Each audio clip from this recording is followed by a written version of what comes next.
എത്ര ഉറങ്ങിയിട്ടും മതിയാവുന്നില്ലേ? എന്നാൽ ഈ കാര്യങ്ങളൊന്ന് ശ്രദ്ധിക്കുക. ചിലരുടെ മനസ്സ് ഉറങ്ങാൻ നേരത്തും ഓടിക്കൊണ്ടിരിക്കും. അത് ചിലപ്പോൾ നാളത്തെക്കുറിച്ചാവാം, ഇന്ന് നടന്ന കാര്യങ്ങളെക്കുറിച്ചാവാം, അല്ലെങ്കിൽ മൊബൈലിൽ വായിച്ചൊരു വാർത്തയാവാം. ഇത് വണ്ടി ഓഫാക്കിയിട്ട് രാത്രി മുഴുവൻ ലൈറ്റ് ഓൺ ആക്കിയിട്ട പോലെയാണ്. രാവിലെ വണ്ടി എടുക്കുമ്പോൾ ചാർജ് ഇറങ്ങിയിട്ടുണ്ടാവും. ഇത്തരം ആളുകൾ ഉറങ്ങുന്നതിന് അരമുക്കാൽ മണിക്കൂർ മുമ്പെങ്കിലും അവരുടെ മൊബൈലും ജോലിയും മാറ്റിവെച്ച് കിടക്കുക.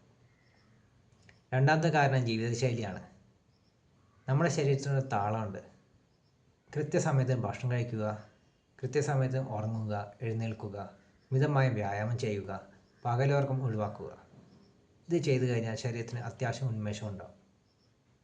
ചിലർക്ക് ചില രോഗാവസ്ഥയിൽ, ഉദാഹരണത്തിന് തൈറോയിഡ്, ശ്വസന വിഷയങ്ങൾ, വിളർച്ച ഉണ്ടപ്പോൾ ക്ഷീണം തോന്നും, ഉന്മേഷം കുറവായിരിക്കും.